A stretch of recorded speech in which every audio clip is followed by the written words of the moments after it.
14장 66절에서 72절까지의 말씀입니다. 우리 함께 하나님의 말씀을 교독하여 읽도록 하겠습니다. 베드로가 집 안뜰 아래쪽에 있는데 대제사장의 하녀 하나가 다가왔습니다. 하나는 불을 쬐고 있는 베드로를 보고 가까이 자세히 살펴보더니 말했습니다. 당신도 나사렛 예수와 한패이죠. 그러나 베드로는 부인했습니다. 내가 지금 무슨 말을 하는지 나는 알지도 못하고 깨닫지도 못하겠다. 그리고 베드로는 문 밖으로 나갔습니다. 그 하녀가 거기서 베드로를 보고 둘러서 있던 사람들에게 다시 말했습니다. 이 사람도 저들과 한패예요. 베드로는 다시 부인했습니다. 조금 있다가 옆에 서 있던 사람들이 베드로에게 말했습니다. 너도 분명 저들과 한패가 틀림없어. 갈릴리 사람이잖아. 그러나 베드로는 저주하고 맹세하며 말했습니다. 나는 당신들이 말하는 그 사람이 누군지 알지 못하오. 바로 그때 닭이 두 번 울었습니다. 그러자 베드로는 닭이 두 번 울기 전에 내가 나를 세 번 모른다고 할 것이다라고 하신 예수의 말씀이 생각나 엎드러져 울었습니다. 오늘 이 말씀은 예수님의 신문에 이어서 그 현장에 있던 베드로에게 눈을 돌리고 있습니다. 본문을 읽어보면 베드로 또한 예수님처럼 신문을 받고 있습니다. 세 번에 걸쳐서 신문을 받습니다. 이 신문의 강도는 예수님과 같이 점점 고조되고 결국 베드로는 예수님을 저주하며 부인하기까지 이릅니다. 처음에는 여종 한 사람이 베드로를 고발하고 두 번째는 여종이 종 무리들에게 고발하는 형태로, 그리고 세 번째는 종 무리들이 베드로를 더 고발하고 있습니다. 아이러니한 것은 예수님은 거짓으로 고발을 당하고 진실함으로 대응하셨다면 베드로는 진실한 고발에 부인함으로 대응하고 있다는 것이죠. 세 번의 고발에 있어서 고발의 내용은 화자가 추가되고 내용이 추가될 뿐이지 사실 고발하고 있는 내용 자체는 같습니다. 67절 하반절에 여종이 베드로에게 이렇게 말합니다. 당신도 나사렛 예수와 한패지요라는 이 말, 이 고발은 계속해서 이어지죠. 개역개정은 한패지요라는 이 표현을 이렇게 번역했는데 너도 나사렛 예수와 함께 있었도다라고 말합니다. 원어에 더 가까운 번역입니다. 이 말을 하는 여종은 베드로가 나사렛 예수와 함께 있는 것을 보았다라고 말하고 있는 것입니다. 여러분 마가복음에 예수님을 나사렛으로 칭할 때는 항상 예수님께서 고난을 받으시고 사람들에게 가족들에게 인정을 받지 못하거나 비하당하실 때 함께 등장하는 표현입니다. 이것은 이 여종이 나사렛 예수라고 말하는 것 자체가 예수께서 이제 더 당하실 고난과 십자가의 길을 표현하고 있는 것이기도 합니다. 그러나 여종은 이것을 말할 때 그냥 말하지 않아요. 불을 쬐고 있던 베드로를 보고 나서 가까이 가서 자세히 살펴보고서 한 말입니다. 이후에 고발에서 사람들이 말하는 것도 똑같은데 네가 예수와 함께 있었던 그 사람이 맞다라는 것입니다. 함께 있었다라고 말해요. 여러분 이 함께 있었다라는 표현은 우연히 선택된 단어가 아닙니다. 마가복음 3장 14절에 예수님께서 12 제자를 선택하신 후에 그들을 부르시고 뭐라고 말하냐면 예수님께서 이 12 제자를 자기와 함께 있게 하셨다라고 말해요. 여러분 함께 있게 하신 것. 그러면서 제자들을 전도도 보내고 그들로 제자의 삶을 살도록 가르치신 것입니다. 여러분 하나님이 말씀하시는 예수님을 믿는다는 것, 예수님과 함께한다는 이 예수님의 길을 따른다는 것, 이것은 바로 예수님과 함께 있는 것을 의미하는 것입니다. 자기를 부인하고 자기 십자가를 지는 것, 이것은 바로 예수님과 함께 사는 사람이 살아갈 수 있는 삶의 모습인 것입니다. 먹고 자고 하루를 살아가는 모든 일에서 예수님의 말씀대로 행하고 순종하며 살아간다는 것. 이건 한마디로 사실 예수님과 함께 살아가는 것, 이 삶을 의미하는 것입니다. 여러분, 우리가 누군가의 뜻에 동의하고 그 뜻이 성취되는 게 중요하다라고 생각하면 어떻게 합니까? 함께 하는 거예요. 사람이 적거나 많거나 그 일이 힘들거나 지치거나 함께 하는 거예요. 여러분 함께 한다는 것은요. 사실 그 사람의 본심을 그대로 보여주는 겁니다. 진짜 믿음을 보여주는 것은요, 정말 함께하는 것입니다. 어제 금요소년 집회 전에 그 장소에 준비하려고 갔는데 파워웨브 예배팀이 항상 연습을 하고 있어요. 연습하는 것을 보니까 예배팀 그 찬양을 준비하는 밴드와 또 싱어와 이 예배 악기팀이 다 있는데 한쪽에 월십팀도 함께 있는 거예요. 기다리고 있어요. 그냥 기다리고 있다가 준비가 끝나니까 월십 댄스를 같이 하는 그 곡이 시작되니까 일어나서 같이 맞춰 보더라고요. 여러분 월십 댄스 팀의 입장에서 생각해 보면 시간이 아까울 수 있어요. 효율을 따지면 그 긴 시간 동안 내가 왜 여기 앉아 있어야 되는지 그것 자체가 못마땅할 수 있어요. 함께 하고 있는 게 싫을 수 있어요. 그런데 함께하고 있더라고요. 기다리고 있어요. 함께 하나님 예배하고 함께 예배를 준비하는 게 좋으니까 이게 너무 소중하니까 함께하고 있는 거예요. 여러분 함께한다는 것은요. 그래서 희생이 필요하고 헌신이 필요해요. 더 중요한 것을 위해. 여러분 우리가 함께 순모임으로 모이기 위해 각자의 시간을 헌신하는 것, 함께 예배하기 위해서 각자의 시간을 기꺼이 드리는 것. 여러분 이거는 진짜 우리의 믿음이 있는지, 우리의 믿음이 어디에 있는지를 보여주는 것입니다. 사랑의 실천인 것이죠. 오늘 베드로는 어떻습니까? 예수님과 함께 했던 베드로는 군인들에 의해 물리적으로 거리가 떨어져 있게 됩니다. 함께 있는 것에서 조금은 떨어지게 됩니다. 그래도 예수님을 따랐어요.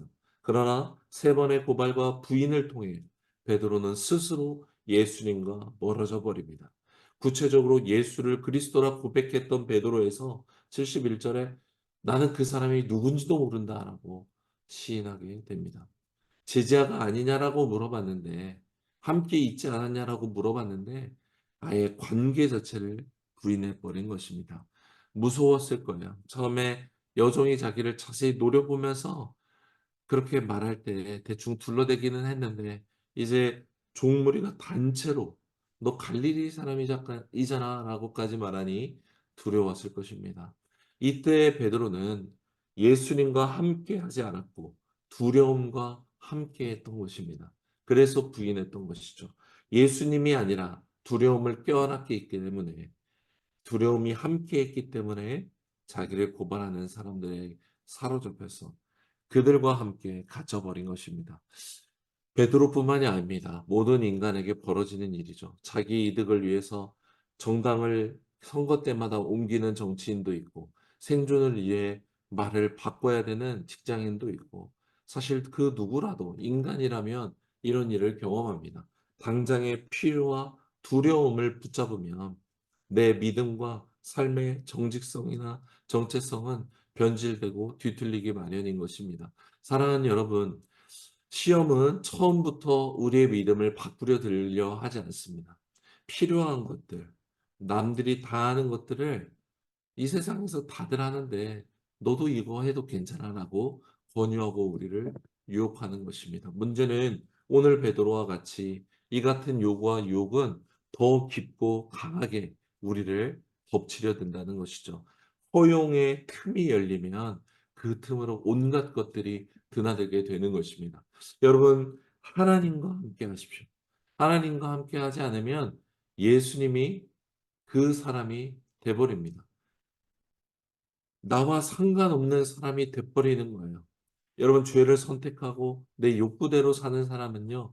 하나님과 함께한다라고 말하지만 정작 하나님과 함께하고 있지 않습니다. 하나님이 보지 않은 것처럼 사는 거예요.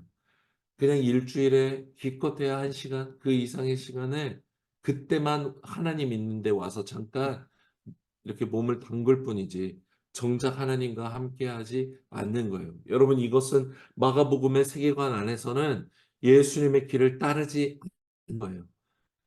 자기를 부인하고 자기 십자가를 지는 그 길을 걸어가지 않는 여러분 무슨 일이 와도 어떤 관계에서도 어떤 상황에도 하나님과 함께하는 사람은 예수님이 그 사람의 그리스도가 되십니다.